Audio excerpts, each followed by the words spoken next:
શું તંત્ર કોઈ મોટી દુર્ઘટના અને જાનહાનિની રાહ જોઈ રહ્યું છે? બોટાદ જિલ્લાના છેવાડે આવેલા ચકંબર ગામમાં છેલ્લા ઘણા સમયથી પીવાના પાણીની ટાંકી અત્યંત જર્જરિત અને બિસ્માર હાલતમાં ઊભી છે. આ ટાંકી ગમે ત્યારે ધરાશાયી થઈ શકે તેમ છે, જે ગામના નિર્દોષ નાગરિકોના માથા પર મોતના છાયારૂપી મોટો ખતરો બનીને લટકી રહી છે.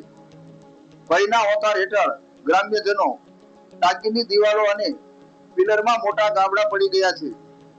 ગમે ત્યારે તૂટી પડવાનો ડર. ચોમાસાની ઋતુમાં કે સામાન્ય ધ્રુજારીથી પણ આખી ટાંકી પડી શકે તેમ છે. નિર્દોષ લોકોના જીવનું જોખમ.